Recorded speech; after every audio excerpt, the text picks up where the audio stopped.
कहीं जुड़ो का मतलब ये है कि आज ਅਸੀਂ ਤੁਹਾਨੂੰ ਇੱਕ ਛੋਟੀ ਜਿਹੀ ਐਗਜ਼ਾਮਪਲ ਦੇ ਰਹੇ ਮੇਰੇ ਵੀਰੋ, ਤੁਹਾਡਾ ਕੋਈ ਲੀਡਰ ਤੁਸੀਂ ਇੱਥੇ ਬੈਠੇ ਹੋ ਮੇਰੇ ਸਾਰੇ ਛੋਟੇ ਵੱਡੇ ਵੀ ਇੱਕ ਵੀ ਲੀਡਰ ਤੁਹਾਡੇ ਕੋਲ ਅਗਰ ਕਹੇ ਚਲੋ ਯਾਰ ਬੰਨੋ ਭਾਈ ਤਾਂ ਸਾਡੇ ਨਾਲ ਚਲੋ ਉੱਥੇ ਅੱਜ ਸਾਡਾ ਇੱਕ ਧਰਨਾ ਹੈ ਜਾਂ ਸ਼ਾਇਦ ਡਾਕਟਰ B.R. ਅੰਬੇਡਕਰ ਨੇ ਸਾਨੂੰ ਜੋ ਹੈ ਸਨਮਾਨ ਪੱਤਰ ਕੀਤਾ ਹੈ, ਇਸ ਨੂੰ ਬਰਕਰਾਰ ਰੱਖਣਾ ਹੁਣ ਸਾਡੀ ਡਿਊਟੀ ਬਣਦੀ ਹੈ ਮੇਰੇ ਵੀਰੋ। ਇਸ ਨੂੰ ਸਿਰ ਤੇ ਲੈਣਾ, ਇਹਨਾਂ ਦੇ ਲਿਖੇ ਹੋਏ ਸੰਵਿਧਾਨ ਦੇ ਉੱਤੇ ਚੱਲਣਾ, ਇਹਨਾਂ ਦੀਆਂ ਦਿੱਤੀਆਂ ਹੋਈਆਂ ਹਦਾਇਤਾਂ ਨੂੰ ਅਸੀਂ ਆਪਣੇ ਜੀਵਨ ਦੇ ਵਿੱਚ ਇੰਪਲੀਮੈਂਟ ਕਰਨਾ ਔਰ ਸੰਘਰਸ਼ ਦੇ ਨਾਲ ਲੜਨਾ। Doctor B.R. ਅੰਬੇਡਕਰ ਨੇ ਤਿੰਨ ਸਾਨੂੰ ਗੱਲਾਂ ਕਹੀ ਸਕੀਆਂ ਸਨ ਮੇਰੇ ਵੀਰੋ। ਕਹਿੰਦਾ ਪੜ੍ਹਦੇ ਵਿੱਚ ਵੱਜਦੀ ਆ ਇੱਕ ਘੰਟੀ, ਜਿਹੜੀ ਉਹ ਸਕੂਲ ਦੇ ਵਿੱਚ ਵੱਜਦੀ ਆ, ਜਿਹੜੀ ਮੰਦਿਰ ਦੀ ਘੰਟੀ ਸਵੇਰੇ ਵੱਜਦੀ ਆ ਉਹ ਸਾਨੂੰ ਅੰਧ ਵਿਸ਼ਵਾਸ ਵੱਲ ਨੂੰ ਲੈ ਕੇ ਜਾਂਦੀ ਆ, ਪਖੰਡਵਾਦ ਵਿੱਚ ਨੂੰ ਲੈ ਕੇ ਜਾਂਦੀ ਆ, ਅਨਪੜ੍ਹਤਾ ਸਾਨੂੰ ਜਿਹੜੀ ਆ ਉਹ ਉਜਾਗਰ ਕਰਦੀ ਆ। ਸੋ ਉਸ ਦੇ ਮੁਕਾਬਲੇ ਜਿਹੜੀ ਸਕੂਲ ਦੀ ਘੰਟੀ ਆ ਉਹ ਸਾਨੂੰ ਸਿੱਖਿਆ ਵੱਲ ਲੈ ਕੇ ਜਾਂਦੀ ਆ, ਉਹ ਸਾਨੂੰ ਐਜੂਕੇਸ਼ਨ ਵੱਲ ਲੈ ਕੇ ਜਾਂਦੀ ਆ। ਜਦੋਂ ਅਸੀਂ ਪੜ੍ਹਾਈ ਲਿਖਾਈ ਕਰਕੇ ਅਸੀਂ ਉੱਚੇ ਅਹੁਦਿਆਂ ਤੇ ਵਿਰਾਜਮਾਨ ਹੋਵਾਂਗੇ, ਅਸੀਂ ਆਪਣੇ ਕਾਰੋਬਾਰ ਦੇ ਵਿੱਚ ਅੱਗੇ ਵਧਾਂਗੇ ਤਾਂ ਸਾਡੇ ਜਿਹੜੇ ਸਮਾਜ ਦੀ ਉਹ ਆਰਥਿਕ ਜਿਹੜੀ ਤਰੱਕੀ ਆ ਉਹ ਉਜਾਗਰ ਹੋਵੇਗੀ। ਸੋ ਮੇਰੀ ਹੁਣ ਬੇਨਤੀ ਆ, ਸਾਡੇ ਵਿੱਚ ਬਹੁਤ ਹੀ ਸਤਿਕਾਰਯੋਗ ਮਾਸਟਰ ਨਰਿੰਦਰ ਸਿੰਘ ਜੀ ਕਰੋਲੀ, ਉਹਨਾਂ ਨੂੰ ਮੈਂ ਬੇਨਤੀ ਕਰਾਂਗੇ ਆਪਣੇ ਵਿਚਾਰ ਸਾਂਝੇ ਕਰਨਗੇ। ਮੈਂ ਸਰਦਾਰ ਹਰਵੇਲ ਸਿੰਘ ਜੀ ਮਾਧੋਪੁਰ ਸਾਹਿਬ ਸਾਡੇ ਵਿੱਚ ਪ੍ਰਧਾਨ ਜੀ ਬੈਠੇ ਆ। ਪ੍ਰਧਾਨ ਜੀ ਮੈਂ 5-10 ਮਿੰਟ ਹੋਰ ਲੈਣੇ ਤੁਹਾਡੇ, ਕਿਉਂਕਿ ਸੰਗਤ ਜਿਹੜੀ ਆ ਉਹ ਤੁਹਾਨੂੰ ਬੜੀ ਡੂੰਘਾਈ ਨਾਲ ਸੁਣੂਗੀ। ਸੋ ਇੱਕ ਦੋ ਬੁਲਾਰਾ ਸਾਡੇ ਕੋਲ, ਉਸ ਤੋਂ ਬਾਅਦ ਅਸੀਂ ਤੁਹਾਨੂੰ ਸੁਣਾਂਗੇ। ਸੋ ਮੈਂ ਬੇਨਤੀ ਕਰਾਂ ਮਾਸਟਰ ਨਰਿੰਦਰ ਸਿੰਘ ਕਲੋਲੀ ਤੋਂ। ਇੰਡੀਆ ਦੀ ਆਈਡੀਓਲੋਜੀ ਆ ਬਾਬਾ ਸਾਹਿਬ ਅੰਬੇਡਕਰ ਤੋਂ ਬਿਨਾਂ ਤੁਸੀਂ ਸਮਝ ਹੋ ਸਕਦੇ ਇੰਡੀਆ ਦਾ ਇਤਿਹਾਸ, ਕਿਉਂਕਿ ਮਾਰਕਸਿਜ਼ਮ ਜਿਹੜਾ ਸੀ, ਮਾਰਕਸਿਜ਼ਮ ਆਰਥਿਕਤਾ ਦੇ ਆਧਾਰ ਤੇ ਗੱਲ ਕਰਦਾ ਸੀ, ਬਟ ਸਾਡੇ ਦਾ ਸਮਾਜ ਦੀ ਲੜਾਈ ਅਸੀਂ ਜਾਤ ਬਰਾਦਰੀ ਤੇ ਖੜੇ, ਇਸ ਕਰਕੇ ਮਾਰਕਸਿਜ਼ਮ ਲਾਗੂ ਨਹੀਂ ਹੋਇਆ। ਔਰ ਅਸੀਂ ਵੀ ਬਾਬਾ ਸਾਹਿਬ ਦੀ ਆਈਡੀਓਲੋਜੀ ਸਿਰਫ ਹੋ ਗਈ ਇਸ ਗੱਲ ਤੇ। ਅੱਜ ਪ੍ਰਸਥਿਤੀ ਇਹ ਬਣ ਗਈ ਵੀ ਅਗਰ ਜਿਹੜੇ ਜਿੰਨੇ ਵੀ ਅਦਰ ਸਟੇਟਾਂ ਦੇ ਵਿੱਚ ਚਾਹੇ ਕਮਿਊਨਿਸਟ ਪਾਰਟੀ ਹੋਣ ਚਾਹੇ ਕਾਂਗਰਸ ਹੋਵੇ ਜਾਂ ਕਿਸੇ ਵੀ ਪਾਰਟੀ ਦੀ ਗੱਲ ਕਰਨੀ ਹੈ, ਅੱਜ ਸਾਰੇ RSS ਦੇ ਖੇਮੇ ਦੇ ਅੰਦਰ ਮਿਲ ਚੁੱਕੇ ਆ। ਤਾਂ ਕੀ ਬਣ ਗਏ ਅੱਜ ਦੇਸ਼ ਦੇ ਅੰਦਰ ਜਿਹੜੀ ਕਿ ਰਾਜ ਕਰ ਰਹੀ ਆ ਉਹਨਾਂ ਦੀ ਹਾਲਤ ਇਹ ਆ, ਉਹ ਕਬਜ਼ਾ ਹੋ ਚੁੱਕੇ ਆ। ਉਹਨਾਂ ਨੇ ਪਾਰਲੀਮੈਂਟ ਨੂੰ ਕਬਜ਼ਾ ਕਰ ਲਿਆ, ਕਿਉਂਕਿ ਇੱਥੇ ਬੁਲਾਰੇ ਵੱਖਰੀ ਵੱਖਰੀ ਸੋਚ ਨੂੰ ਲੈ ਕੇ ਗੱਲ ਕਰਦੇ ਰਹੇ, ਪਰ ਮੈਂ ਇੱਕੋ ਗੱਲ ਆਪਣੇ ਲੜਬੰਦੀ ਸਮਾਪਤੀ ਵੱਲ ਨੂੰ ਸਾਡੇ ਵਿੱਚ ਜੋ ਮੈਨ ਬੁਲਾਰੇ ਨੇ, ਸਾਡੇ ਬਹੁਤ ਹੀ ਸਤਿਕਾਰਯੋਗ ਸਰਦਾਰ ਹਰਵੇਲ ਸਿੰਘ ਜੀ ਮਾਧੋਪੁਰ ਜੋ ਪੰਜਾਬ ਦੇ ਪ੍ਰਧਾਨ ਨੇ, ਘੱਟ ਗਿਣਤੀ ਅਤੇ ਦਲਿਤ ਦਲ, ਉਹ ਵੀ ਸਵੇਰ ਦੇ 10 ਵਜੇ ਸਾਡੇ ਕੋਲ ਆਏ ਹੋਏ ਨੇ। ਵੈਸੇ ਮੁੱਖ ਬੁਲਾਰੇ ਵਿੱਚ ਸੀ, ਸਾਨੂੰ 12 ਵਜੇ ਆਉਣਾ ਚਾਹੀਦਾ ਸੀ ਜੀ, ਤੁਸੀਂ ਹੁਣ ਆ ਗਏ। ਸੋ ਜੇ ਪੇ ਬੈਕ ਟੂ ਸੋਸਾਇਟੀ ਦੀ ਤੁਸੀਂ ਗੱਲ ਕੀਤੀ ਕਿ ਜਿਹੜੇ ਸਾਡੇ ਗਰੀਬ ਭੈਣ ਭਰਾ ਨੇ ਉਹਨਾਂ ਨੂੰ ਅਸੀਂ ਕੁਝ ਦਈਏ, ਤੁਹਾਡਾ ਆਪਣਾ ਸੰਘਰਸ਼ ਸੀ ਜਿੰਨਿਆਂ ਨੂੰ ਵੀ ਮੈਂ ਸੁਣ ਪਾਈ। ਭਾਈ ਸਾਹਿਬ ਜੀ ਨੇ ਬਹੁਤ ਵਧੀਆ ਹਿਸਟਰੀ ਦੱਸੀ। ਔਰ ਮੈਨੂੰ ਐਜ਼ ਅ ਯੂਥ, ਜਿੰਨੇ ਵੀ ਯੁਵਾ ਇੱਥੇ ਬੈਠੇ ਨੇ, ਇੱਕ ਚੀਜ਼ ਤੁਸੀਂ ਰਿਅਲਾਈਜ਼ ਕਰਿਓ, ਮੈਂ ਇੱਕ ਯੂਥ ਹੋਣ ਦੇ ਨਾਤੇ ਬੋਲਦੀ ਹਾਂ ਕਿ ਪ੍ਰੋਬਲਮਸ ਜਿਹੜੀਆਂ ਹੈ, ਇਤਿਹਾਸ ਜਿਹੜਾ ਹੈ, ਇਹ ਸਾਡੇ ਵੱਡੇ ਨੇ ਸਾਨੂੰ ਬਾਰ-ਬਾਰ ਦੱਸਦੇ ਨੇ। YouTube ਖੋਲੋ, ਭਰਿਆ ਪਿਆ ਇਤਿਹਾਸ। ਪ੍ਰੋਬਲਮਸ ਵੀ ਸਾਨੂੰ ਪਤਾ ਨੇ। ਕਿਆ टाइम हल्ली होर भी साडे कोल हैगा या आऊगा, या we will wait for the time कि ਅਸੀਂ ਸੋਲੂਸ਼ਨ ਤੇ ਗੱਲ ਕਰਾਂਗੇ ਕਿ ਕਰਨਾ ਕੀ ਹੈ। ਸੋਲੂਸ਼ਨ ਸਾਡੇ ਬੱਚੇ, ਸਾਡੇ ਹੱਕ, ਸਾਡੇ ਰਿਜ਼ਰਵੇਸ਼ਨ, ਸਾਡਾ ਸੰਵਿਧਾਨ ਸਭ ਖਤਮ ਹੋ ਰਿਹਾ ਹੈ। ਅਸੀਂ ਸੋਲੂਸ਼ਨ ਤੇ ਕਦ ਗੱਲ ਕਰਾਂਗੇ? ਸਾਡਾ ਰਿਜ਼ਰਵੇਸ਼ਨ ਰਿਪਰੈਜ਼ੈਂਟੇਸ਼ਨ ਲੈ ਕੇ ਉਹਨਾਂ ਦੇ ਬਾਬਿਆਂ ਨੇ, ਦਾਦਿਆਂ ਨੇ ਨਹੀਂ ਦਿੱਤਾ, ਜਿਹੜੇ ਅੱਜ 131 MLA MP ਸੱਤਾ 'ਚ ਪਾਵਰ 'ਚ ਜਾ ਕੇ ਬੈਠੇ ਨੇ, ਕੰਨ ਬੰਦ ਕਰਕੇ, ਨੱਕ ਬੰਦ ਕਰਕੇ, ਮੂੰਹ ਬੰਦ ਕਰਕੇ। ਨਾ ਸਾਡੀ ਆਵਾਜ਼ ਸੁਣਦੇ ਨੇ, ਨਾ ਸਾਡੀ ਗੱਲ ਰੱਖਦੇ ਨੇ, ਨਾ ਸਾਡੇ ਬਾਰੇ ਬੋਲਦੇ ਨੇ। ਜੇ ਸੰਵਿਧਾਨ ਖਤਮ ਹੁੰਦਾ, ਜੇ ਉਹਨਾਂ ਦੇ ਪੰਨੇ ਫਾੜਦੇ ਨੇ, ਉਹਦੇ ਤੇ ਨਹੀਂ ਬੋਲਦੇ। ਜੇ ਸਾਡੀ ਬਾਬਾ ਸਾਹਿਬ ਭੀਮਰਾਓ ਅੰਬੇਡਕਰ ਨੇ ਤਾਕਤ ਦਿੱਤੀ SC ST ਐਕਟ, ਉਹ ਕੀ ਆ? ਜੇ ਤੁਹਾਡੇ ਨਾਲ ਧੱਕਾ ਕਰਦਾ ਹੈ ਕੋਈ ਐਸਾ ਇਨਸਾਨ, ਵਿਅਕਤੀ ਜਾਂ ਸਮਾਜ ਜਿਹਨੇ ਸਦੀਆਂ ਤੋਂ 3000 ਸਾਲਾਂ ਤੋਂ ਤੁਹਾਡੇ ਨਾਲ ਧੱਕਾ ਕੀਤਾ, ਤੇ ਤੁਹਾਡੇ ਕੋਲ ਤਾਕਤ ਹੈਗੀ, ਤੁਸੀਂ ਉਹਨੂੰ ਕਚਹਿਰੀ ਤੱਕ ਘਸੀਟ ਸਕਦੇ ਹੋ, ਉਹ ਵੀ ਖਤਮ ਕਰਦੇ ਨੇ। ਉਹਦੇ ਤੇ ਵੀ ਉਹਨਾਂ ਦੀ ਅੱਖ ਆ। ਤੇ ਸਾਡੇ ਜਿਹੜੇ ਉੱਥੇ ਪਾਵਰ 'ਚ ਜਾ ਕੇ ਬੈਠੇ, ਚੁੱਪ ਬੈਠੇ ਆ, ਤੇ ਕਿਆ ਇਹ ਟਾਈਮ ਨਹੀਂ ਹੈਗਾ ਸਾਨੂੰ ਸੋਲੂਸ਼ਨ ਤੇ ਗੱਲ ਕਰਨ ਦਾ? ਔਰ ਦੂਜੀ ਜਿਹੜੀ ਗੱਲ, ਜਿੱਦਾਂ ਐਂਡ 'ਚ ਸ਼ਾਇਦ ਬਾਬਾ ਜੀ ਨੇ ਹੁਣ ਇੱਕ ਗੱਲ ਕਹੀ ਹੈ, ਸਰ ਨੇ ਕਿਹਾ ਕਿ ਬਾਬਾ ਸਾਹਿਬ ਬਿੱਲ ਦੀ ਗੱਲ ਹੋ ਰਹੀ ਸੀਗੀ, किस बिल की गल? Hindu code bill the, if I M right. Hindu code bill की बिल आ? ਅੱਜ ਇੱਥੇ ਜਿੰਨੇ ਵੀ ਲੋਕੀ ਹੈ, ਕੋਈ ਕਹਿ ਰਹੇ ਨੇ ਬਹੁਤ ਥੋੜੇ ਆ, ਮੇਰੇ ਲਈ ਇਹ ਜਿੰਦੀ ਜਾਗਦੀ ਜ਼ਮੀਰਾਂ ਦੀ ਮਿਸਾਲ ਜਿਹੜੇ ਹੈਗੇ ਉਹ ਅੱਜ ਇੱਥੇ ਬੈਠੇ ਨੇ। ਐਟਲੀਸਟ ਤੁਸੀਂ ਆਏ ਤਾਂ ਸਹੀ। ਹਿੰਦੂ ਕੋਡ ਬਿਲ ਜਿਹੜੀ ਇੱਥੇ ਭੈਣਾਂ, ਮੈਨੂੰ ਨਹੀਂ ਪਤਾ ਕਿ ਤੁਸੀਂ ਕਿਹੜੇ ਸਮਾਜ ਚੋਂ, ਲੇਕਿਨ ਹਿੰਦੂ ਕੋਡ ਬਿਲ ਸ਼ਾਇਦ ਇਹ ਜਿਹੜੇ ਆਪਾਂ ਜਾ ਕੇ ਮੰਦਿਰਾਂ 'ਚ, ਮੈਂ ਸਪੈਸ਼ਲੀ ਹਿੰਦੂ ਧਰਮ ਦੇ ਭੈਣਾਂ ਨੂੰ ਕਹਿਣਾ ਚਾਹੁੰਦੀ ਹਾਂ, ਤੁਸੀਂ ਪੁਸ਼ਪ ਫੁੱਲ ਅਰਪਿਤ ਕਰਦੇ ਹੋ, ਤੁਸੀਂ ਵਰਤ ਰੱਖਦੇ ਹੋ, ਤੁਸੀਂ ਨਿਤਨੇਮ ਫੋਲੋ ਕਰਦੇ ਹੋ, ਤੁਸੀਂ ਕਰੋ, ਤੁਹਾਡੀ ਖੁਸ਼ੀ ਹੈ, ਕਿਉਂਕਿ ਸਾਡਾ ਸੰਵਿਧਾਨ ਤੁਹਾਨੂੰ ਇਜਾਜ਼ਤ ਦਿੰਦਾ ਸਾਰਿਆਂ ਨੂੰ ਕਰਨ ਦੀ। ਬਟ ਸਭ ਤੋਂ ਵੱਡੀ ਜਿਹੜੀ ਇੱਕ ਮਹਿਲਾ ਦੀ ਜ਼ਿੰਮੇਵਾਰੀ ਹੈ ਨਾ, ਜੇ ਤੁਸੀਂ ਸੱਚੀ ਸ਼ਰਧਾਂਜਲੀ ਕਿਸੇ ਨੂੰ ਦੇਣੀ ਹੈ, ਫੁੱਲ ਅਰਪਿਤ ਕਰਨੇ ਕਿਸੇ ਦੇ ਅੱਗੇ, ਤੇ ਉਹਦੇ ਅੱਗੇ ਕਰੋ। ਡਾਕਟਰ ਭੀਮ ਰਾਓ ਅੰਬੇਡਕਰ ਦੱਸਦੀ ਹਾਂ ਕਿਉਂ। ਇਹਦੀ ਵਜ੍ਹਾ ਨਾਲ ਤੁਹਾਨੂੰ ਘਰੋਂ ਬਾਹਰ ਨਿਕਲਣ ਦੀ ਆਜ਼ਾਦੀ, ਤੁਹਾਨੂੰ ਵੋਟ ਪਾਉਣ ਦੀ ਆਜ਼ਾਦੀ, ਤੁਹਾਨੂੰ ਆਪਣੀ ਮਰਜ਼ੀ ਨਾਲ ਆਪਣਾ ਵਾਰ ਚੁਣਨ ਦੀ ਆਜ਼ਾਦੀ। ਤੁਹਾਡਾ ਜੇ ਬੱਚਾ ਨਹੀਂ ਹੈ, ਜਦੋਂ ਮਨੂ ਸਮ੍ਰਿਤੀ ਸੀਗੀ, ਜਦੋਂ ਪਿੱਤਰ ਸਤਾ ਸੀਗੀ, ਉਹ ਸਮਾਜ ਜਿਹੜਾ ਜਿਸ ਔਰਤ ਦੇ ਗਰਭ 'ਚ ਬੱਚਾ ਨਹੀਂ ਹੁੰਦਾ ਸੀਗਾ, ਉਹਨੂੰ ਬਾਂਝ ਕਹਿ ਕੇ ਤੰਗ ਕਰਦੀ ਸੀ, ਤੁਹਾਨੂੰ ਬੱਚਾ ਗੋਦ ਲੈਣ ਦਾ ਅਧਿਕਾਰ ਉਹਨੇ ਦਿੱਤਾ।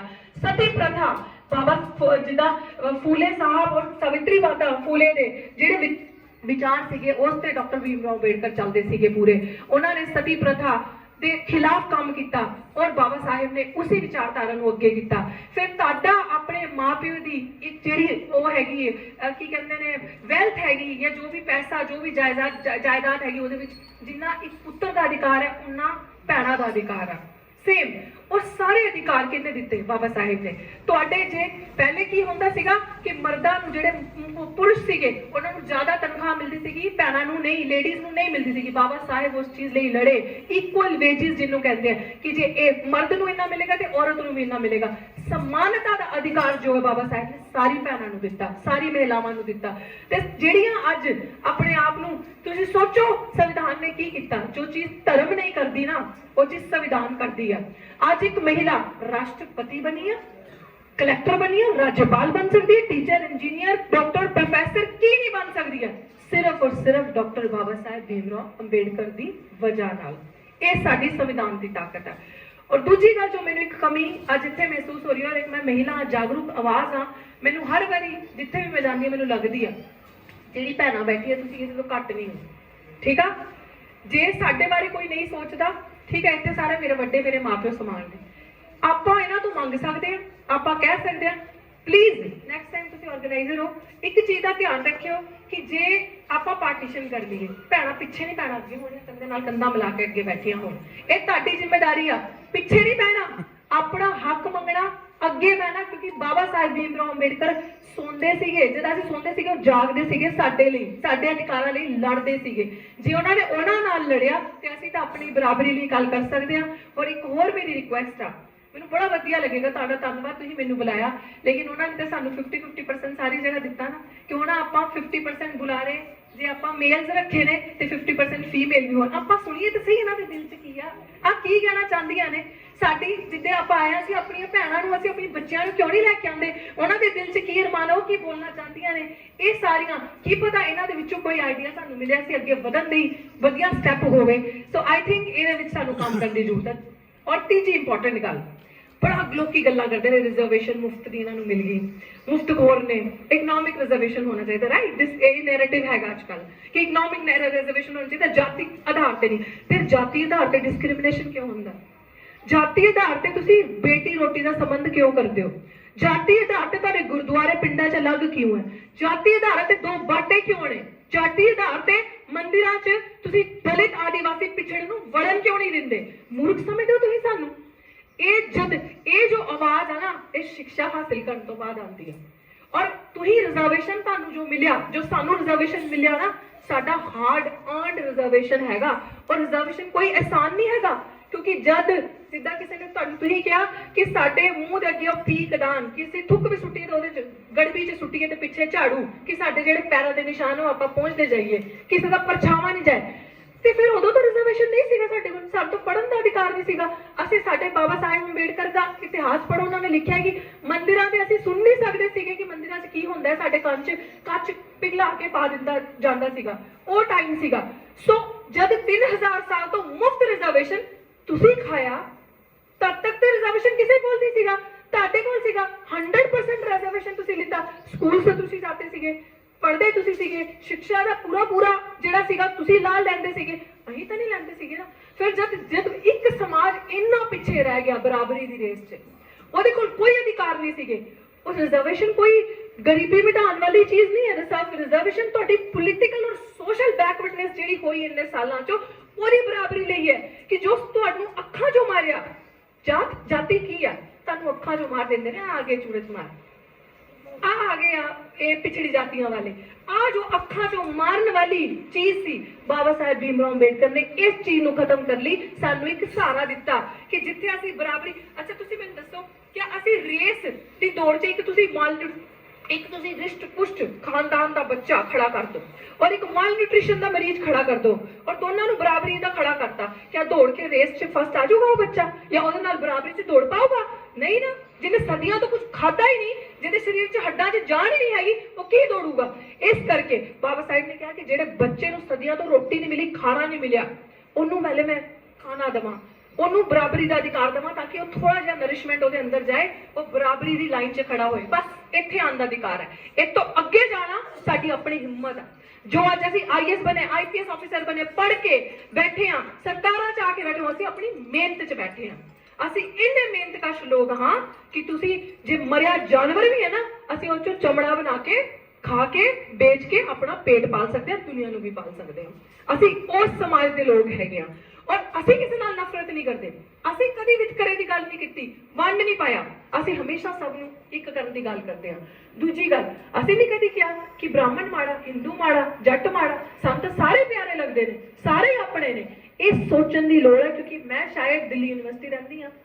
ਐਜੂਕੇਸ਼ਨ ਸਿਸਟਮ ਬਹੁਤ ਵਾਸਟ ਆ, ਡਿਫਰੈਂਟ ਆਈਡੀਓਲੋਜੀਜ਼ ਦੇ ਲੋਕ ਇੱਕ ਜਗ੍ਹਾ ਬਹਿ ਕੇ ਗੱਲ ਕਰਦੇ ਨੇ, ਵਿਚਾਰ ਹੁੰਦੇ ਨੇ। ਉੱਥੇ ਸਾਨੂੰ ਨਾ ਇੱਕ ਚੀਜ਼ ਬੜੀ ਵਧੀਆ ਤਰੀਕੇ ਨਾਲ ਸਮਝ ਆਉਂਦੀ ਹੈ, ਸੰਵਿਧਾਨ ਦੇ ਲਈ ਕਿੰਨੀ ਨਫ਼ਰਤ ਪਾਈ ਜਾਂਦੀ ਹੈ। ਔਰ ਜਿੰਨੇ ਲੋਕ ਸੰਵਿਧਾਨ ਨਾਲ ਨਫ਼ਰਤ ਕਰਦੇ ਨਾ, ਬੇਟੇ ਮੂੰਹ ਤੁਹਾਡੇ ਤੁਸੀਂ ਸੰਵਿਧਾਨ ਪੜ੍ਹਿਆ ਹੀ ਨਹੀਂ ਅੱਜ ਦਿਨ ਤੱਕ।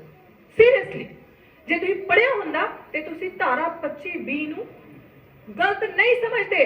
ਧਾਰਾ 25(b) 'ਚ ਜਿਹੜਾ ਇੱਕ ਤਬਕਾ ਆਪਣੇ ਸਮਾਜ ਦਾ ਉਹ ਕਹਿੰਦਾ ਕਿ ਸਿੱਖ ਨੂੰ ਸਿੱਖ ਧਰਮ ਕਿਹਾ ਹੀ ਨਹੀਂ। It's all false. ਇਦਾਂ ਨਹੀਂ ਹੈਗਾ। ਮੈਂ ਇੱਥੇ ਬੰਦੀ ਸਿੰਘਾਂ ਦੇ ਰਿਹਾਈ ਮੋਰਚੇ 'ਚ ਵੀ ਐਕਸਪਲੇਨ ਕਰਕੇ ਆਈ ਸੀਗੀ। ਉੱਥੇ ਬੜਾ ਗਾਹ ਪਿਆ ਸੀਗਾ, ਸੰਵਿਧਾਨ ਦੇ ਅਗੇਂਸਟ ਨਾਰੇ ਲੱਗ ਰਹੇ ਸੀਗੇ ਕਿਉਂਕਿ ਇਹ ਦੇਸ਼ ਸੰਵਿਧਾਨ ਨਾਲ ਚੱਲੂਗਾ।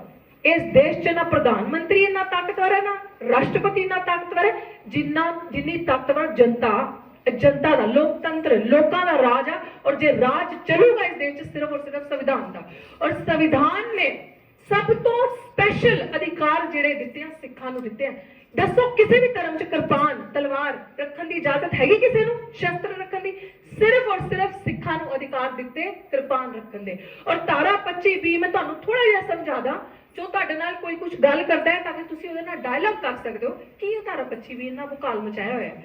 ਇਹ ਜਿਹੜੇ ਸਾਡੇ ਵਿੱਚ कहते ना, आज के दौर में जीने का अधिकार उसी को है जो इस तरफ का दिखता रहे और उधर का हो जाए।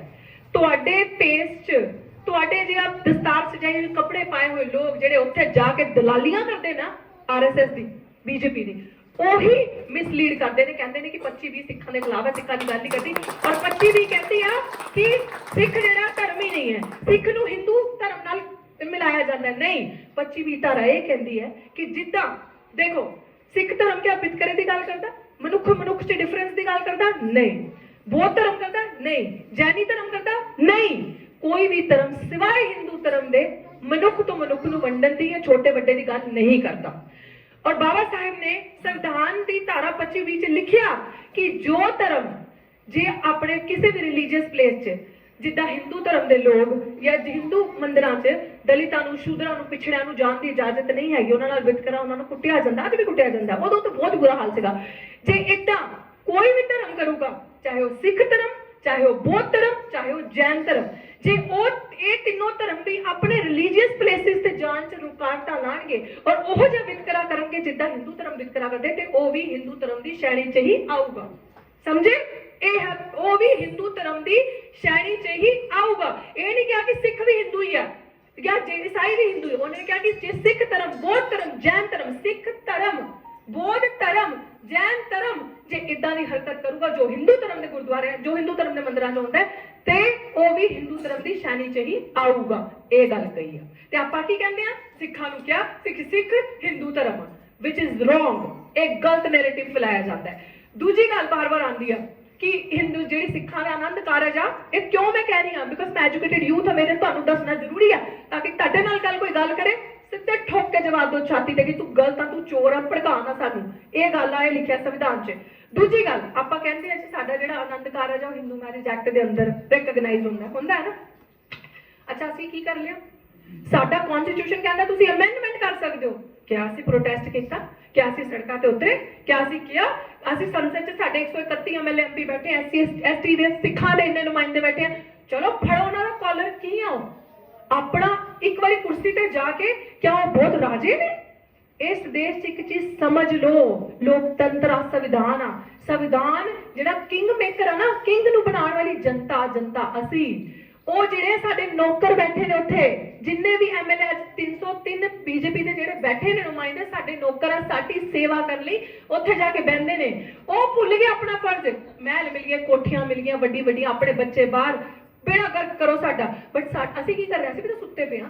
ਅਸੀਂ ਕਿਹਾ ਕਿ ਸਾਨੂੰ ਇੱਥੇ ਪ੍ਰੋਬਲਮ ਹੈ, ਰੋਣਾ ਪਿੱਟਣਾ ਜ਼ਰੂਰ ਹੈ, ਸੀ ਇਹ ਨਹੀਂ ਹੈ ਸੰਵਿਧਾਨ 'ਚ, ਉਹ ਨਹੀਂ ਹੈ, ਲੇਕਿਨ ਬਾਬਾ ਸਾਹਿਬ ਡਾਕਟਰ ਭੀਮ ਰਾਓ ਅੰਬੇਡਕਰ ਨੇ ਕਿਹਾ, ਤੁਹਾਨੂੰ ਸਪੇਸ ਦਿੱਤੀ ਹੈ। ਇਫ ਯੂ ਫੀਲ ਸਮਥਿੰਗ ਕਿ ਕੁਝ ਗਲਤ ਆ, ਉਹਦੇ ਲਈ ਤੁਸੀਂ ਅਮੈਂਡਮੈਂਟ, ਤੁਸੀਂ escape ਨਹੀਂ ਕਰ ਸਕਦੇ, ਮਿਟਾ ਨਹੀਂ ਸਕਦੇ, ਲੇਕਿਨ ਤੁਸੀਂ ਅਮੈਂਡਮੈਂਟ ਕਰ ਸਕਦੇ ਹੋ। ਤੁਸੀਂ ਕਿਉਂ ਨਹੀਂ ਉਤਰੇ ਸੜਕਾਂ ਤੇ? ਏਦਾਂ ਤਾਂ ਤੁਸੀਂ ਗਲੇ ਫਾੜਦੇ ਹੋ, ਬਾਰ-ਬਾਰ ਜਾ ਕੇ ਚਿੰਗਾ ਚਲਾਉਂਦੇ ਹੋ। ਜੇ ਤੁਹਾਨੂੰ ਲੱਗਦਾ ਹੈ ਕੋਈ ਚੀਜ਼ ਇੰਪਲੀਮੈਂਟ ਕਰਵਾਉਣੀ ਹੈ ਤੇ ਸੰਸਦ 'ਚ ਦੋ, ਪ੍ਰੋਟੈਸਟ ਕਰੋ, ਬਿੱਲ ਪਾਸ ਹੋਗਾ, ਇੰਪਲੀਮੈਂਟ ਹੋਗਾ, ਤੁਹਾਡੀ ਚੀਜ਼ਾਂ ਦਾ ਸੋਲੂਸ਼ਨ ਮਿਲੂਗਾ।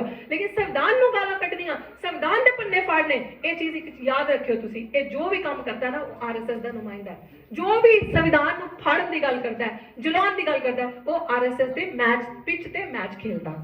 ਤੇ ਲਾਸਟ ਗੱਲ, ਮੈਂ ਜ਼ਿਆਦਾ ਵਕਤ ਨਹੀਂ ਲਊਂਗੀ, ਬਹੁਤ ਟਾਈਮ ਹੋ ਗਿਆ, ਸਾਰੇ ਆ ਕੇ ਦੂਰੋਂ ਬੈਠੇ ਨੇ, ਬਟ ਮੈਨੂੰ ਇਹ ਲੱਗ ਰਿਹਾ ਸੀਗਾ ਕਿ ਇਹ ਬੇਨਤੀਆਂ ਪਿੰਡਾਂ 'ਚ ਕਰਨਾ ਬਹੁਤ ਜ਼ਰੂਰੀ ਹੈ। ਪੈਸੇ ਦੀ ਗੱਲ ਹੋਈ, ਤੁਹਾਨੂੰ ਪਤਾ तेलंगाना एक ऐसी स्टेट है जिथे दा CM MK Stalin, you know, और MK Stalin Telangana, if I am wrong it's Tamil Nadu, Telangana right. So ਸਾਨੂੰ ਤਾਂ ਪਤਾ ਹੀ ਨਹੀਂ, ਐਸਸੀ ਐਸਟੀ ਸਬ ਪਲਾਨ ਬਾਰੇ ਕਿੰਨੇ ਸੁਣਿਆ? ਹੱਥ ਖੜਾ ਕਰਿਓ। ਨਹੀਂ ਸੁਣਿਆ ਨਾ? ਮੈਂ ਪੰਜਾਬ ਹਾਈ ਕੋਰਟ 'ਚ ਇੱਥੇ ਚੰਡੀਗੜ੍ਹ ਪਟੀਸ਼ਨ ਪਾਈ ਹੈ ਐਸਸੀ ਐਸਟੀ ਸਬ ਪਲਾਨ ਦੀ, ਦਿੱਲੀ ਪਾਈ ਹੈ ਸੀ, ਦਿੱਲੀ ਸਾਡੇ ਫੇਵਰ 'ਚ ਆ ਗਿਆ। तेलंगाना स्टेट एक ऐसी स्टेट है, पहले तो एससी एसटी सब प्लान समझ लो, ਤੁਹਾਡੀ ਤਾਕਤ ਕੀ ਹੈ ਸਮਝੋ। एससी एसटी सब प्लान मतलब जिथे ਸਾਡੇ ਨਾਲ ਜੋ ਤੱਕੇ ਹੋਏ ਨੇ, ਸਾਡੇ ਲੋਕਾਂ ਨੂੰ, ਸਾਡੇ ਸਮਾਜ ਨੂੰ ਉੱਪਰ ਕਰਨ ਲਈ। ਕਿਉਂ ਅੱਜ ਵੀ ਸਾਡੇ ਲੋਕੀ ਮੈਨੂਅਲ ਸਕੈਵੈਂਜਿੰਗ ਕਰਦੇ ਨੇ? ਕਿਉਂ ਨਾਲੀਆਂ 'ਚ ਹੱਥ ਪਾਉਂਦੇ ਨੇ? ਕਿਉਂ ਉਤਰਦੇ ਨੇ? ਕਿਉਂਕਿ ਅੱਜ ਦਿਨ ਤੱਕ ਜਿੰਨੀਆਂ ਵੀ ਸਰਕਾਰਾਂ ਆਈਆਂ ਸਭ ਚੋਰ ਠੱਗ ਆਈਆਂ ਨੇ, ਮੰਨ ਕੇ ਚਲੋ। ਸਾਡਾ ਹਿਤੈਸ਼ੀ ਕੋਈ ਵੀ ਨਹੀਂ ਸੀਗਾ, ਇਸੇ ਕਰਕੇ ਸਾਡਾ ਇਹ ਹਾਲ ਹੈ। ਅੱਜ ਵੀ ਅਸੀਂ ਬਰਾਬਰੀ ਦੀ ਰੇਖਾ 'ਚ ਪਿੱਛੇ ਕਿਉਂ ਆ? ਐਸਸੀ ਐਸਟੀ ਸਬ ਪਲਾਨ ਕਹਿੰਦਾ ਜਿਸ ਜਗ੍ਹਾ ਤੇ, ਭਾਈ ਸਾਹਿਬ ਜੀ ਸੁਣ ਲਓ 2 ਮਿੰਟ, ਪਾਣੀ ਬਾਅਦ ਪੀ ਲਿਓ। जिस जगह से जिथे की जिन्नी पॉपुलेशन है, जिदा दिल्ली अपने शेड्यूल कास्ट पॉपुलेशन है 17%, ओना जेड़ा एनुअल बजट सरकार एलोकेट करेगी, ओदे विचों 17वां हिस्सा जेड़ा होगा, 17% बजट सिर्फ और सिर्फ एससी एसटी लिए स्पेंड होगा। और बजट किते भी लेफ्ट राइट ट्रांसफर नहीं हो सकता, सिर्फ और सिर्फ तुहाडे वेलफेयर लिए होगा। ते पंजाब च कितनी पॉपुलेशन है? 33% प्लस एससी शेड्यूल कास्ट की पॉपुलेशन। ते साडा बजट कितना हो गया हर साल का? जिन्ने भी करोड़ पूरा बजट आंदा है साल च, ओदे विचों 33% बजट एलोकेट होगा सिर्फ और सिर्फ साडे वेलफेयर लिए, शेड्यूल कास्ट दे वेलफेयर लिए। किथे गया? क्या सानू पता? चोर सरकारां, ठग सरकारां साडा पैसा खा के बैठियां। सानू कभी दिता उन्होंने वो पैसा? कभी ऐसी कुछ, क्योंकि सानू अवेयरनेस नहीं हैगी। और जेडे साडे नुमाइंदे सरकार च बैठे ने, उन्होंने कभी उस ते गल ही नहीं की, क्योंकि उन्होंने भी मिल जाता है, उन्होंने बच्चे बाहर ने, वो क्यों पूछणगे? साडे नाल धक्का करते ने। और एससी एसटी सब प्लान, तेलंगाना पहली स्टेट है जिन्ने एससी एसटी सब प्लान लागू किया, जिन्ने साल का अरबों रुपया बनया, हर दलित परिवार नू 10-10 लाख रुपया उहदे घर दिता 6 महीने पहले। हर एससी परिवार नू 10-10 लाख रुपया तेलंगाना स्टेट ने दिता। ਅਸੀਂ ਉਹਦਾ ਮਾਡਲ ਦਿੱਲੀ 'ਚ ਪੇਸ਼ ਕੀਤਾ, ਕਿਉਂਕਿ ਦਿੱਲੀ 'ਚ ਵੀ ਇਹ ਚੋਰ ਮਸੇਰੇ ਭਰਾ ਨੇ। ਮੈਂ ਤੁਹਾਨੂੰ ਦੱਸਦਾ, ਇਹ ਵੱਖ ਨਹੀਂ ਆ ਜਿਹੜਾ ਬੰਦਾ ਗੁਜਰਾਤ ਜਾ ਕੇ ਕਹਿੰਦਾ ਕਿ ਲక్ష్ਮੀ ਗਣੇਸ਼ ਦੀ ਫੋਟੋ ਲਾਓ ਨੋਟਾਂ ਤੇ, ਕੋਈ ਇੱਥੇ ਹੋਣਾ ਉਹਦਾ ਪਿਆਰਾ, ਮੇਰਾ ਪਿਆਰਾ ਨਹੀਂ ਹੈਗਾ ਉਹ, ਠੀਕ ਆ? ਮੈਂ ਤਾਂ ਸੱਚ ਬੋਲਣਾ। ਜਿਹੜਾ ਬੰਦਾ ਕਹਿੰਦਾ ਗੁਜਰਾਤ 'ਚ ਹਿੰਦੂਆਂ ਦਾ ਵੋਟ ਲੈਣਾ ਤੇ ਲక్ష్ਮੀ ਗਣੇਸ਼ ਦੀ ਫੋਟੋ ਲਾਓ, ਤੇ 33% ਪੰਜਾਬ 'ਚ ਸ਼ਡਿਊਲ ਕਾਸਟ ਹੈ, ਤੇ ਇੱਥੇ ਬਾਬਾ ਸਾਹਿਬ ਦੀ ਫੋਟੋ ਲਾ ਕੇ ਉਹਦਾ ਪ੍ਰਚਾਰ ਕਰਦਾ, ਵੇਚਦਾ, ਮਾਰਕੀਟਿੰਗ ਕਰਦਾ। ਔਰ ਭਗਤ ਸਿੰਘ ਦੀ ਫੋਟੋ, ਕਿਉਂਕਿ ਪਤਾ ਇਮੋਸ਼ਨਲ ਬਲੈਕਮੇਲ ਕਰਕੇ ਆਪਾਂ ਵੋਟ ਲੈ ਲਾਂਗੇ। This is the strategy, as simple as that. ਮੈਂ ਐਜੂਕੇਟਿਡ ਯੂਥ ਸਮਝਦੀ ਹਾਂ। ਸੋ ਇਹ ਸਾਨੂੰ ਸਮਝਣ ਦੀ ਜ਼ਰੂਰਤ ਹੈ। ਇਸ ਚੋਰ ਠੱਗ ਨੇ ਦਿੱਲੀ ਪੈਸਾ ਨਹੀਂ ਦਿੱਤਾ ਸ਼ਡਿਊਲ ਕਾਸਟ ਦਾ, ਸਾਡਾ ਪੈਸਾ ਡਾਇਵਰਟ ਕਰਕੇ ਸਾਡਾ ਫੰਡ ਦਿੱਲੀ ਇਲੈਕਟ੍ਰਿਸਿਟੀ ਫ੍ਰੀ, ਬਿਜਲੀ ਫ੍ਰੀ, ਪਾਣੀ ਫ੍ਰੀ। ਕਿਹਦਾ ਇਹਦੇ ਪਿਓ ਕੋਲ ਨਾ ਪੈਸਾ ਸੀਗਾ? ਇਹਨੇ ਕਿਉਂ ਝਾੜੂ ਦਾ ਸਿੰਬਲ ਦਿੱਤਾ? ਸਾਈਕੀ ਨੂੰ ਸਮਝੋ, ਝਾੜੂ ਦਾ ਸਿੰਬਲ ਬਾਲਮੀਕੀ ਸਮਾਜ ਨੂੰ ਅਟਰੈਕਟ ਕਰਨ ਲਈ ਕਿ ਦੇਖੋ ਝਾੜੂ ਤੁਹਾਡਾ ਹੈ ਸਿੰਬਲ, ਅਸੀਂ ਦੇ ਚੁੱਕ ਚੁੱਕ ਕੇ ਵੋਟਾਂ ਪਾਈਆਂ, ਤੇ ਪਰ ਕੇ ਵੋਟਾਂ ਦਿੱਤੀਆਂ, ਸੋਚਿਆ ਸਾਡੀ ਸਰਕਾਰ ਆ ਗਈ। ਕਿਆ ਚੋਰ ਤੋਂ ਪੁੱਛਿਆ ਕਿ ਜਿਹੜਾ ਸਾਡਾ ਪੈਸਾ SC ਸਬ ਪਲਾਨ ਦਾ ਤੂੰ ਦਿੱਤਾ? ਨਹੀਂ ਦਿੱਤਾ। ਸਾਡੇ ਪੈਸੇ ਤੋਂ ਜਿੰਨੇ ਵੀ ਅਮੀਰ ਲੋਕ ਨੇ, ਚਾਹੇ ਉਹ ਬਾਹਮਣ ਨੇ, ਬਨੀਏ ਨੇ, ਮੈਂ ਕਿਸੇ ਨੂੰ ਨਫ਼ਰਤ ਨਹੀਂ ਕਰਦੀ, ਲੇਕਿਨ ਮੈਂ ਗੱਲ ਦੱਸ ਰਹੀ ਜਿਹਨਾਂ ਕੋਲ ਬਹੁਤ ਪੈਸਾ ਹੈਗਾ, ਉਹਨਾਂ ਦੀ ਇਲੈਕਟ੍ਰਿਸਿਟੀ ਫ੍ਰੀ, ਪਾਣੀ ਫ੍ਰੀ, ਵਿੱਚ ਕੋਈ ਸਰਕਾਰੀ ਸਕੂਲਾਂ 'ਚ ਫੈਸਿਲਿਟੀਜ਼ ਵਧੀਆ ਫ੍ਰੀ ਕਰ ਰਹੇ ਹੋ, ਲੇਕਿਨ ਜਾਣ ਬੁੱਝ ਕੇ ਜਿੱਥੇ ਸਾਰੇ ਬੱਚੇ ਆ ਕੇ ਪੜ੍ਹਦੇ ਨੇ, ਸ਼ਡਿਊਲ ਕਾਸਟ ਨਹੀਂ, ਅਦਰ ਕਲਾਸਿਸ ਆਲਸੋ, ਉਹਨਾਂ ਦੀ ਫ੍ਰੀ। ਸਾਡਾ ਪੈਸਾ ਸੀਗਾ ਨਾ, ਉਹ ਫੰਡ ਐਕਟ 'ਚ ਲਿਖਿਆ ਹੈ, ਕਨਸਟੀਟਿਊਸ਼ਨ ਦੇ ਵਿੱਚ ਲਿਖਿਆ ਹੈ ਕਿ ਉਹ ਫੰਡ ਕਿਤੇ ਡਾਇਵਰਟ ਨਹੀਂ ਕਰ ਸਕਦੇ ਤੁਸੀਂ। ਸਿਰਫ ਉਸ ਫੰਡ ਨਾਲ ਕੀ ਜਵਾਬ ਦਿੱਤਾ ਸੀ? RTI ਪਾਈ। ਅਰਵਿੰਦ ਕੇਜਰੀਵਾਲ ਦੀ ਸਰਕਾਰ ਕੀ ਜਵਾਬ ਦਿੰਦੀ ਹੈ ਸਾਨੂੰ? ਜੇ ਅਸੀਂ ਰੋਡ ਬਣਾਤੀ ਉਸ ਫੰਡ ਨਾਲ, ਕਿਆ ਉੱਥੇ ਸ਼ਡਿਊਲ ਕਾਸਟ ਨੇ ਨਹੀਂ ਚੱਲਣਾ? ਫਿੜੇ ਮੂੰਹ ਤੁਹਾਡੇ, ਉਹ ਫੰਡ ਰੋਡਾਂ ਲਈ ਨਹੀਂ ਸੀਗਾ, ਉਹ ਵੈਲਫੇਅਰ ਲਈ ਸੀਗਾ। ਉਸ ਵੈਲਫੇਅਰ ਨਾਲ ਤੁਸੀਂ SC ਬੱਚਿਆਂ ਲਈ ਸਪੈਸ਼ਲ ਸਕੂਲ ਬਣਾਉਂਦੇ, ਕਾਲਜਸ ਬਣਾਉਂਦੇ, ਫ੍ਰੀ ਸਕਾਲਰਸ਼ਿਪ ਦਿੰਦੇ ਤੁਸੀਂ ਉਹਨਾਂ ਬੱਚਿਆਂ ਨੂੰ, ਤਾਂ ਕਿ ਉਹ ਬੱਚੇ ਬਾਹਰ ਵੀ ਜਾ ਸਕਦੇ ਸੀ, ਪੜ੍ਹਨ, ਫ੍ਰੀ IAS IPS ਦੀ ਕੋਚਿੰਗ ਲੈ ਸਕਦੇ ਸੀਗੇ। ਉਹ ਫੰਡ ਉਹਨਾਂ ਬੱਚਿਆਂ ਲਈ ਸੀਗਾ। ਫਿਰ ਜਦ ਬਰਾਬਰੀ ਦੀ ਰੇਸ ਚਾਹੁੰਦੇ ਤੇ ਫਿਰ ਵਿਤਕਰਾ, ਡਿਸਕ੍ਰਿਮੀਨੇਸ਼ਨ ਖਤਮ ਹੁੰਦਾ। ਉਹ ਚੀਜ਼ ਮੈਂ ਪਟੀਸ਼ਨ ਹੁਣ ਪੰਜਾਬ ਹਾਈ ਕੋਰਟ 'ਚ ਪਾਈ ਆ SC ST ਸਬ ਪਲਾਨ ਦੀ, ਔਰ ਪੰਜਾਬ ਸਰਕਾਰ 'ਚ ਮੇਰੀ ਹੀਅਰਿੰਗ ਹੋ ਗਈ ਹੈ। ਦੂਜੀ ਹੁਣ ਹੀਅਰਿੰਗ ਦੀ ਡੇਟ ਲੱਗੀ ਹੈ ਅਗਲੇ ਮਹੀਨੇ। ਅਸੀਂ ਦੇਖਦੇ ਹਾਂ ਕੀ ਜਵਾਬ ਦਿੰਦੀ ਹੈ ਸਰਕਾਰ, ਕਿਉਂਕਿ ਸਰਕਾਰ ਦਾ ਪ੍ਰੈਸ਼ਰ ਬਹੁਤ ਆ ਜਾਂਦਾ ਹੈ ਜੱਜਾਂ ਤੇ। ਔਰ 33% ਸ਼ਡਿਊਲ ਕਾਸਟ ਪੋਪੂਲੇਸ਼ਨ ਦੇ ਹਿਸਾਬ ਨਾਲ ਮੈਂ ਤੁਹਾਨੂੰ ਅੱਜ ਵਾਅਦਾ ਕਰਦੀ ਹਾਂ, ਜੋ ਵੀ ਅਸੀਂ ਕੰਮ ਕੀਤੇ ਆ, ਅਸੀਂ ਮਿਸ਼ਨ ਸੇਵ ਕਨਸਟੀਟਿਊਸ਼ਨ ਚਲਾਉਂਦੇ ਆ, ਯੂਥ ਚਲਾਉਂਦਾ, ਸਾਡਾ ਕੋਈ ਸਵਾਰਥ ਨਹੀਂ ਹੈਗਾ, ਕੋਈ ਰਾਜਨੀਤਿਕ ਇੰਟਰਸਟ ਨਹੀਂ ਹੈਗਾ। ਅਸੀਂ 33% ਹਿਸਾਬ ਦੇ ਨਾਲ ਜਿੰਨੇ ਸਾਲ ਜਿੰਨੀਆਂ ਸਰਕਾਰਾਂ ਰਹੀਆਂ, ਅਰਬਾਂ ਰੁਪਇਆ ਸਾਡਾ ਬਣ ਰਿਹਾ ਹੈ। ਔਰ ਇਹ ਵਾਅਦਾ ਕਰਦੀ ਹਾਂ ਅਸੀਂ ਜਿੱਤਾਂਗੇ, ਔਰ ਹਰ ਪਰਿਵਾਰ ਨੂੰ ਜਿੰਨਾ 33% ਹਿਸਾਬ ਦੇ ਨਾਲ ਪੈਸਾ ਬਣਦਾ ਹੈ, ਇਹਨਾਂ ਚੋਰਾਂ ਠੱਗਾਂ ਤੋਂ ਆਪਣਾ ਪੈਸਾ ਲਿਆ ਕੇ ਦੇਵਾਂਗੇ। ਇਹ ਮੇਰਾ ਵਾਅਦਾ ਹੈ, ਓਪਨ ਚੈਲੰਜ ਹੈ, ਕਿਉਂਕਿ ਦਿੱਲੀ ਦਾ ਅਸੀਂ ਹਵਾ ਟਾਈਟ ਕੀਤੀ ਹੋਈ ਹੈ। ਇਹਨਾਂ ਨੇ ਜਿਹਦੇ ਨਾਮ ਤੋਂ ਅਸੀਂ ਪਟੀਸ਼ਨ ਪਾਈ ਸੀ ਉਸ ਬੰਦੇ ਨੂੰ ਖਰੀਦ ਲਿਆ। ਦੇਖੋ ਸਾਡੇ ਲੋਕੀ ਨਾ, ਮੈਂ ਬੁਰਾ ਲੱਗਦਾ ਹੈ, ਵਿਕ ਬੜੀ ਜਲਦੀ ਜਾਂਦੇ ਨੇ, ਪਤਾ ਨਹੀਂ ਕੀ ਆ, ਕਿਉਂਕਿ ਬਾਬਾ ਸਾਹਿਬ ਨੇ ਕਿਹਾ ਸੀ ਨਾ, ਮੈਨੂੰ ਮੇਰੇ ਪੜ੍ਹੇ ਲਿਖੇ ਸਮਾਜ ਨੇ ਧੋਖਾ ਦਿੱਤਾ, ਔਰ ਉਹੀ ਦੇਣਗੇ ਅੱਗੇ। ਪੇ ਬੈਕ ਟੂ ਸੋਸਾਇਟੀ, ਮਤਲਬ ਸ਼ਰਮ ਨਹੀਂ ਆਉਂਦੀ ਸਾਨੂੰ ਕਿ ਜਿਹੜੇ ਬੰਦੇ ਨੇ ਰਾਤਾਂ ਜਗ ਕੇ ਸਾਡੇ ਲਈ ਮਿਹਨਤ ਕਰਕੇ, ਸੋਚੋ ਉਹ ਸੀਗਾ ਤੇ ਅਸੀਂ ਅੱਜ ਹੈ।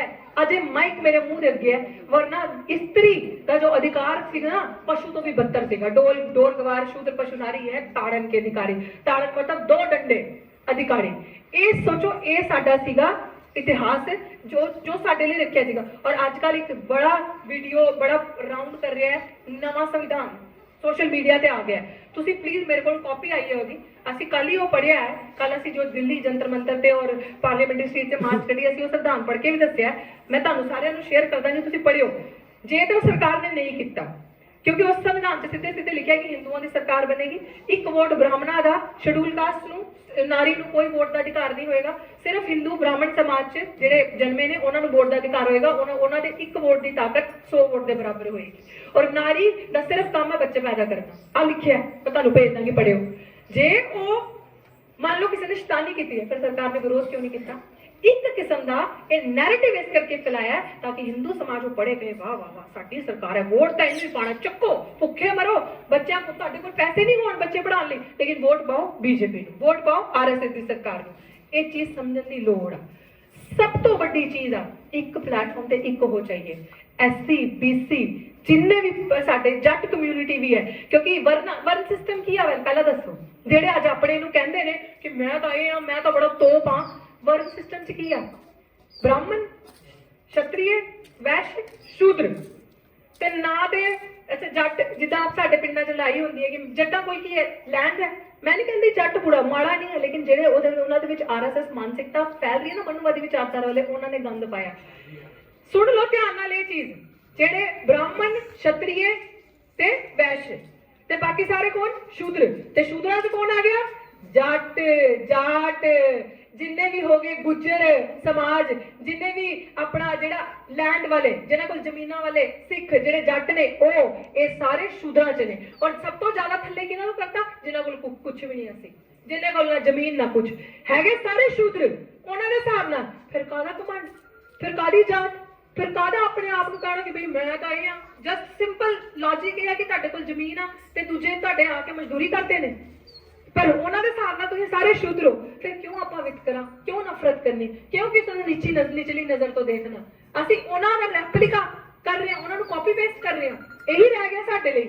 ਤੁਸੀਂ ਇੱਕ ਚੀਜ਼, ਇੱਕ ਪਲੇਟਫਾਰਮ ਤੇ ਇੱਕ ਹੋ ਜਾਈਏ, ਜਿੰਨੀਆਂ ਭੈਣਾਂ ਮਾਤਾਵਾਂ ਬੈਠੀਆਂ, ਬਾਕੀ ਸਾਰੀਆਂ ਚੀਜ਼ਾਂ ਬਾਅਦ 'ਚ ਪੜੋ, ਗੀਤ ਬਾਅਦ 'ਚ ਸੁਣੋ, ਲੇਕਿਨ YouTube ਤੇ ਸਰਚ ਕਰਿਓ ਔਰ ਇਹ ਦੇਖਿਓ ਕਿ ਬਾਬਾ ਸਾਹਿਬ ਨੇ ਨਾਰੀਆਂ ਭੈਣਾਂ ਲਈ, ਮਾਤਾਵਾਂ ਲਈ ਕੀ ਕੀ ਕੀਤਾ। ਤੁਹਾਨੂੰ ਜਵਾਬ ਮਿਲ ਜਾਊਗਾ, ਤੁਹਾਨੂੰ ਸ਼ਕਤੀ ਆਊਗੀ, ਸਸ਼ਕਤੀ ਫੀਲ ਕਰੋਗੇ ਤੁਸੀਂ ਆਪਣੇ ਆਪ 'ਚ।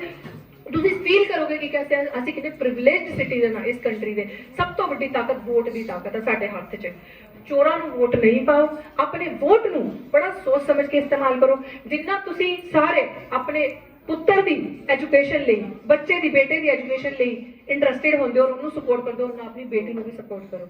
ਕਿਉਂਕਿ ਮੈਨੂੰ ਲੱਗਦਾ ਜੇ ਤੁਸੀਂ, ਬਾਬਾ ਸਾਹਿਬ ਨੇ ਕਿਹਾ ਸੀ, ਕਿਉਂਕਿ ਸਭ ਤੋਂ ਪਹਿਲੀ ਸ਼ਿਸ਼ਿਕਾ ਇਸ ਦੇਸ਼ ਦੀ ਮਾਤਾ ਸਾਵਿਤਰੀ ਬਾਈ ਫੂਲੇ ਸੀ ਔਰ ਬਾਬਾ ਸਾਹਿਬ ਨੇ ਬਾਬਾ ਸਾਹਿਬ ਉਹਨਾਂ ਨੂੰ ਆਪਣਾ ਆਦਰਸ਼ ਮੰਨਦੇ ਸੀਗੇ ਔਰ ਉਹਨਾਂ ਨੂੰ ਵੀ ਕਿਹਾ ਸੀ ਕਿ ਉਹ ਕਹਿੰਦੇ ਸੀਗੇ ਹਮੇਸ਼ਾ ਕਿ ਜੇ ਤੁਸੀਂ ਪੁੱਤਰ ਪੜਾਓਗੇ ਤਾਂ ਉਹ ਪੜ੍ਹੇਗਾ, ਲੇਕਿਨ ਜੇ ਤੁਸੀਂ ਆਪਣੀ ਬੇਟੀ ਨੂੰ ਪੜਾਓਗੇ, ਸ਼ਿਕਸ਼ਿਤ ਕਰੋਗੇ, ਤਾਂ ਆਪਣਾ ਆਸ-ਪਾਸ ਪੜਾਏਗੀ, ਆਪਣਾ ਆਉਣ ਵਾਲਾ ਪਰਿਵਾਰ ਪੜਾਓਗੀ। ਜਨਰੇਸ਼ਨ ਟੂ ਜਨਰੇਸ਼ਨਲ ਜਿਹੜਾ ਚੇਂਜ ਹੈ ਉਹ ਆਊਗਾ, ਉਹ ਐਜੂਕੇਟਡ ਹੋਊਗਾ, ਪੜ੍ਹਾ ਲਿਖਾ ਪੈਦਾ ਹੋਊਗਾ। ਤਾਂ ਮੇਰੀ ਇਹੀ ਤੁਹਾਡੇ ਤੋਂ ਬੇਨਤੀਆਂ ਆਈਆਂ ਕਿ ਮੇਰੀ ਜੋ ਭੁੱਲ ਚੁੱਕ ਹੋ ਗਈ ਹੋਏ ਉਹਨੂੰ ਮਾਫ ਕਰਨਾ ਔਰ ਇਹਨਾਂ ਹੀ ਸ਼ਬਦਾਂ ਤੋਂ ਮੈਂ ਬਸ ਤੁਹਾਡੇ ਅੱਗੇ क्षमा ਮੰਗਦੀ ਹਾਂ ਔਰ ਇਹੀ ਉਮੀਦ ਕਰਦੀ ਹਾਂ ਕਿ ਅਸੀਂ ਬਾਰ-ਬਾਰ ਤੁਸੀਂ ਇਹੋ ਜਿਹੇ ਪ੍ਰੋਗਰਾਮ ਆਰਗੇਨਾਈਜ਼ ਕਰੋ ਔਰ ਅਸੀਂ ਦੁਬਾਰਾ ਵੀ ਮਿਲਾਂਗੇ। ਲੇਕਿਨ ਇਹ ਜਿਹੜਾ SC ਸਬ ਪਲਾਨ ਵਾਲਾ ਹੈਗਾ ਮੈਂ ਤੁਹਾਨੂੰ ਭੇਜ ਦਾਂਗੀ PDF, ਤੁਸੀਂ ਸਾਰੇ ਪੜੋ, ਜਾਗਰੂਕ ਹੋ ਔਰ ਇਹਨਾਂ ਤੋਂ, ਚੋਰਾਂ ਤੋਂ ਆਪਣਾ ਪੈਸਾ ਵੀ ਲਈਏ, ਮੰਗੀਏ ਔਰ ਆਪਣੀ ਜਿਹੜੀ ਸਹੀ ਸਰਕਾਰ ਹੈ ਆਪਣਾ ਵੋਟ ਦਾ ਇਸਤੇਮਾਲ ਸਹੀ ਜਗ੍ਹਾ ਕਰੀਏ। ਜੈ ਭੀਮ, ਜੈ ਭਾਰਤ, ਜੈ ਸੰਵਿਧਾਨ। ਬਹੁਤ ਬਹੁਤ ਧੰਨਵਾਦ ਜੀ ਡਾਕਟਰ ਰਿਤੂ ਸਿੰਘ ਜੀ, ਜੋ ਸਪੈਸ਼ਲ ਸਾਡੇ ਵਿੱਚ ਦਿੱਲੀ ਤੋਂ ਆਏ ਨੇ। ਬਹੁਤ ਬਹੁਤ ਥੈਂਕਸ ਉਹਨਾਂ ਦਾ, ਜਿਨ੍ਹਾਂ ਨੇ ਸਾਡੀ ਆਪਣੀ ਵਿਚਾਰਧਾਰਾ ਨਾਲ ਸਾਹਮਣੇ ਸਾਡੇ ਵਿੱਚ ਸਾਂਝੀ ਕੀਤੀ। ਸੋ ਆਓ ਪ੍ਰੋਗਰਾਮ ਨੂੰ ਆਪਾਂ ਹੋਰ ਨੇੜੇ ਲਾਈਏ। ਸਾਡੇ ਵਿੱਚ ਇੱਕ ਦੋ ਬੁਲਾ ਰਹੇ ਹੈਗੇ, ਬਸ 5-10 ਮਿੰਟ ਦੀ ਗੱਲ ਹੋ ਰਹਾ। ਸੋ ਪਟਿਆਲੇ ਤੋਂ ਸਾਡੇ ਵਿੱਚ ਪ੍ਰੋਫੈਸਰ ਹਰਨਾਮ ਸਿੰਘ ਜੀ ਬੈਠੇ ਹਨ, ਹਰਨੇਕ ਸਿੰਘ ਜੀ। ਮੇਰੀ ਬੇਨਤੀ ਆ ਉਹਨਾਂ ਨੂੰ ਵੀ, ਬੜੇ ਬੁੱਧੀਮਾਨ ਨੇ, ਲਾਇਬ੍ਰੇਰੀਅਨ ਪੰਜਾਬ, ਉਹ ਵੀ ਸਾਡੇ ਵਿੱਚ ਬਿਰਾਜਮਾਨ ਨੇ। ਉਹਨਾਂ ਦੇ ਨਾਲ ਹਰੀ ਸਿੰਘ ਜੀ ਸਾਹਨੇਵਾਲ ਤੋਂ ਮੀਤ ਪ੍ਰਧਾਨ ਪਟਿਆਲਾ, ਉਹ ਵੀ ਇੱਥੇ ਹਾਜ਼ਰ ਨੇ। ਅਸੀਂ ਆਪਣੀ ਟੀਮ ਵੱਲੋਂ ਉਹਨਾਂ ਨੂੰ ਜੀ ਆਇਆਂ ਆਖਦੇ ਹਾਂ। ਸੋ ਮੈਂ ਹੁਣ ਬੇਨਤੀ ਕਰਾਂ, ਸਾਡੇ ਵਿੱਚ ਸਤਿਕਾਰਯੋਗ ਲਖਵੀਰ ਸਿੰਘ ਜੀ ਵਡਾਲਾ, ਉਹ ਵੀ ਆਪਣੇ ਵਿਚਾਰ ਜਿਹੜੇ ਆ ਸਾਂਝੇ ਕਰਨ। ਸਮਾਂ ਥੋੜਾ ਵਿਚਾਰ ਵਧੀਆ ਔਰ ਜ਼ਿਆਦਾ ਸਮੇਂ ਦੇ ਨਾਲ ਉਹ ਆਪਣੀ ਗੱਲ ਨੂੰ ਸਾਂਝੀ ਕਰਨਗੇ। लगातार काम करना वरना कोई बात नहीं।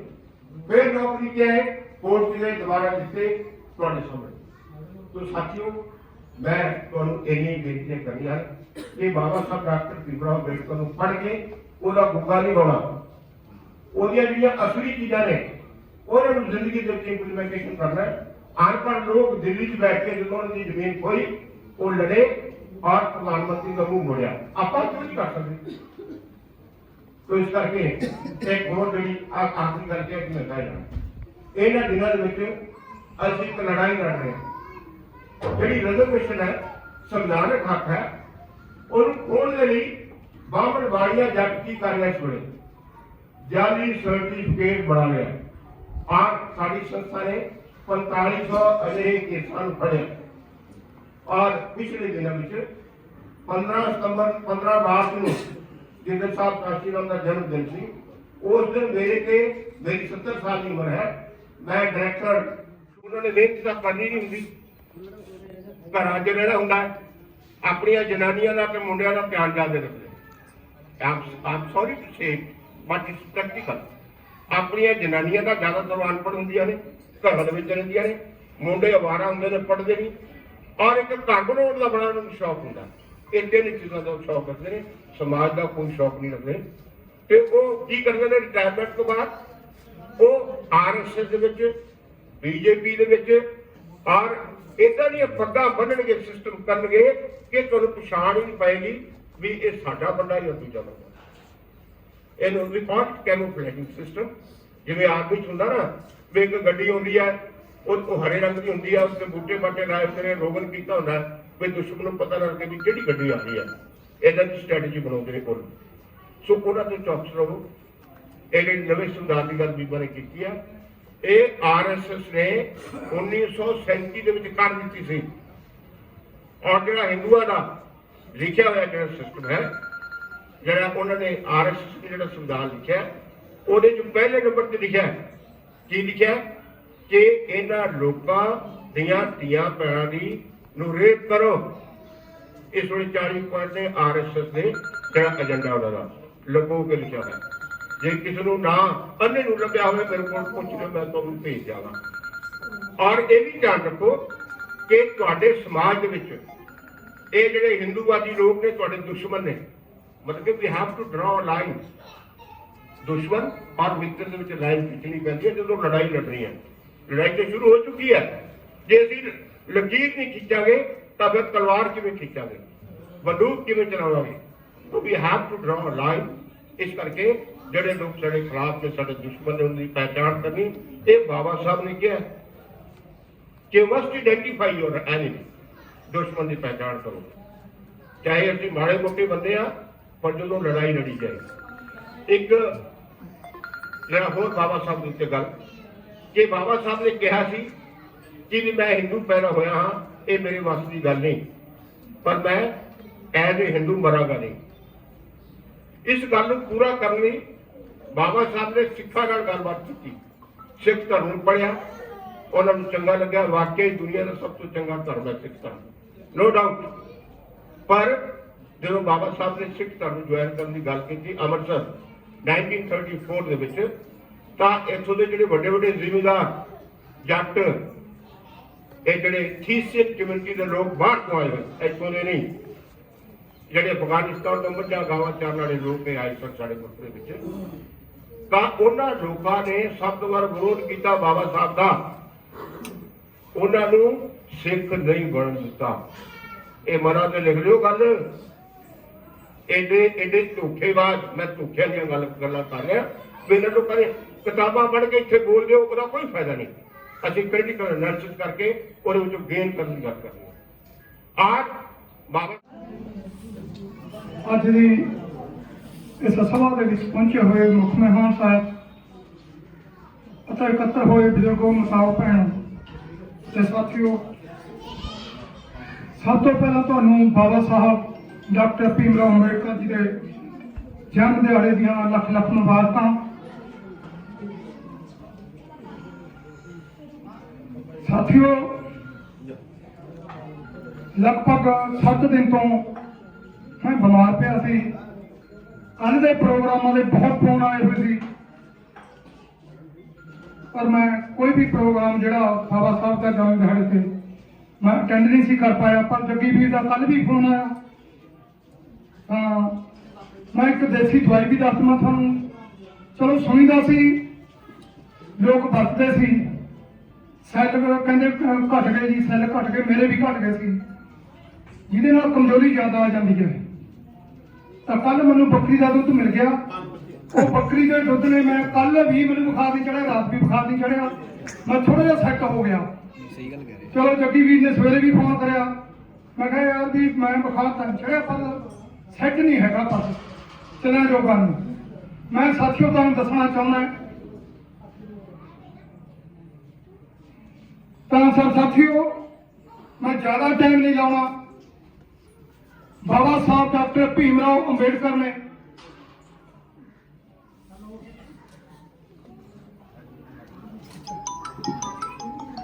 ਮੇਰੀ ਬੇਨਤੀ ਹੈ ਜੀ, ਜਿਹੜੇ ਸਾਡੇ